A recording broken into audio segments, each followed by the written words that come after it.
ಇನ್ನು ಅನ್ನಭಾಗ್ಯ ಯೋಜನೆ ವಿಚಾರವಾಗಿ ಲಾರಿ ಮಾಲೀಕರ ಸಂಘ ಏನಿದೆ ಸದ್ಯಕ್ಕೆ ಮುಷ್ಕರ ಮಾಡ್ತಾ ಇದೆ. ಲಾರಿ ಮಾಲೀಕರು ಆಹಾರ ಧಾನ್ಯ ಸಾಗಾಟ ಮಾಡದಂತ ಹಣ ಕೊಟ್ಟಿಲ್ಲ ಅಂತ ಮಾಲೀಕರು ಅಸಮಾಧಾನ ಹೊರಹಾಕಿದ್ದಾರೆ.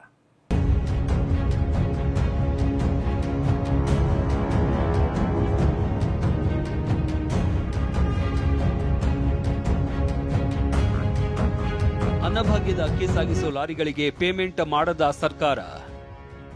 ಟಿವಿ9 ವರದಿ ಬಳಿಕ ಎಚ್ಚೆತ್ತ ಸರ್ಕಾರ 2 ತಿಂಗಳ ಹಣ. ಹಾಸ್ಪಿಟಾಲಿಟಿ ಕ್ಷೇತ್ರದಲ್ಲಿ ಜಾಗತಿಕ ವೃತ್ತಿಯ ಕನಸು ಇದೆಯಾ? ಜಾಗತಿಕ ಅಧ್ಯಯನ ಉದ್ಯೋಗ ಅವಕಾಶಗಳೊಂದಿಗೆ ಭಾರತದ ನಂಬರ್ 1 IIHM-ನಲ್ಲಿ ಓದಿ. ಪ್ರವೇಶ ಆರಂಭವಾಗಿದೆ, ಈಗಲೇ ಸೇರಿ. ಬಿಡುಗಡೆ.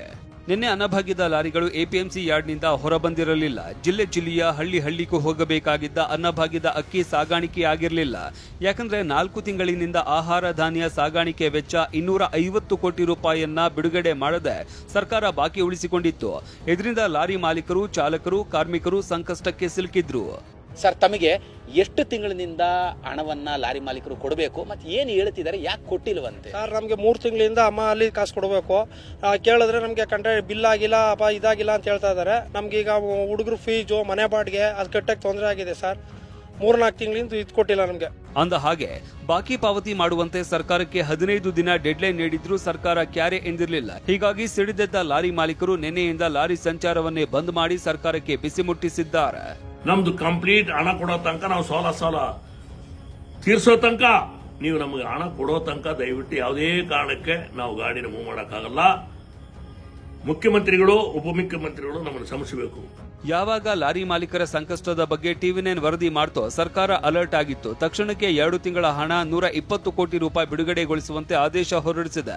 ಇನ್ನು ಟಿವಿ9 ಜೊತೆ ಮಾತನಾಡಿದ ಆಹಾರ ಸಚಿವ ಮುನಿಯಪ್ಪ ಎಲ್ಲಾ ಗೊಂದಲಕ್ಕೂ ಉತ್ತರ ಕೊಟ್ಟರು.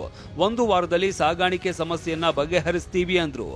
ಈ ವಾರದಲ್ಲಿ ಕಂಪ್ಲೀಟ್ ಆಗಿ ಕ್ಲಿಯರ್ ಆಗ್ತದೆ. ಏನು ಸಮಸ್ಯೆ ಆಗಿತ್ತು ಸರ್? ಅವ್ರು ಹೇಳ್ತಾ ಇರುವಂತ 4 ತಿಂಗಳಿಂದ ನಾವು ಪೆಂಡಿಂಗ್ ಇದೆ, ಪದೇ ರಿಪೀಟ್ ಆಗ್ತಿದೆ. ಏನು ತಾಂತ್ರಿಕ ದೋಷ ಏನಾದ್ರು ಆಗಿತ್ತಾ ಅಥವಾ ಫೈನಾನ್ಸ್ ಇಂದ ಸಮಸ್ಯೆ ಆಗಿತ್ತಾ? ಫೈನಾನ್ಸ್ ಏನು ಸಮಸ್ಯೆ ಇಲ್ಲ. ಅವರು ಟೆಂಡರ್ ಕರೆಯೋದ್ರಲ್ಲಿ ಕೆಲವು ತಡ ಆಗಿದೆ, ನಿಧಾನ ಆಯಿತು. ಟ್ರಾನ್ಸ್ಪೋರ್ಟೇಷನ್ದು ರಿಪೋರ್ಟ್ ತೆಗೆದುಕೊಂಡು ಜಿಲ್ಲಾವಾರು ಮಾಹಿತಿ ಕಲೆಕ್ಟ್ ಮಾಡಿ ಅದನ್ನು ಬಿಲ್ ಮಾಡಿ ಅವ್ರು ಕೊಡಬೇಕಾಯಿತು. ಅದೆಲ್ಲ ವರದಿ ಬಂದಿದೆ.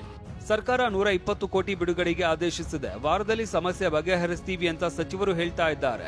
ಆದ್ರೆ ಈ ಬಗ್ಗೆ ಪ್ರತಿಕ್ರಿಯಿಸಿದ ಲಾರಿ ಮಾಲೀಕರ ಸಂಘದ ಅಧ್ಯಕ್ಷ ಷಣ್ಮುಗಪ್ಪ, ಈ ಹಿಂದೆನೂ ಜೂನ್ 19ರಂದು 100 ಕೋಟಿ ರೂಪಾಯಿ ಹಾಕೋದಾಗಿ ಹೇಳಿ 1 ರೂಪಾಯಿಗೂ ಬಂದಿಲ್ಲ.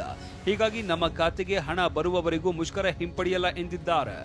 ನಮ್ದು ಹಣ ರಿಲೀಸ್ ಮಾಡೋ ತನಕ ಯಾವುದೇ ಕಾರಣಕ್ಕೆ ನಾವು ಗಾಡಿನ ಚಲಾಯಿಸೋ ತೀರ್ಮಾನ ಎಲ್ಲ ತಗೊಂಡೋಗ್ಬಿಡಿದೆ. ಬೆಳಿಗ್ಗೆ 9 ಗಂಟೆಯಿಂದ ಯಾವ ವೇರ್ ಹೌಸ್ ಅಲ್ಲೂ ನಮ್ದು ಗಾಡಿ ಒಂದು ಕೂಡ ಬರಲ್ಲ ಎಂಬ ತೀರ್ಮಾನ ಅಲ್ಲಿ ಲಾರಿ ಮಾಲೀಕರು ತೀರ್ಮಾನ ತಗೊಂಡ್ಬಿಟ್ಟಿದ್ದಾರೆ. ಇದರಿಂದ ಪ್ರಸ್ತುತ ಆರ್ಥಿಕ ಪರಿಸ್ಥಿತಿ ಸರಿಯಿಲ್ಲ ಅನ್ನೋದನ್ನ ಪರೋಕ್ಷವಾಗಿ ಒಪ್ಪಿಕೊಂಡ್ರ ಅನ್ನೋ ಪ್ರಶ್ನೆನೂ ಮೂಡಿದೆ. ಕಿರಣ್ ಸೂರ್ಯ ಜೊತೆ ಪ್ರಮೋದ್, ಟಿವಿ9 ಬೆಂಗಳೂರು.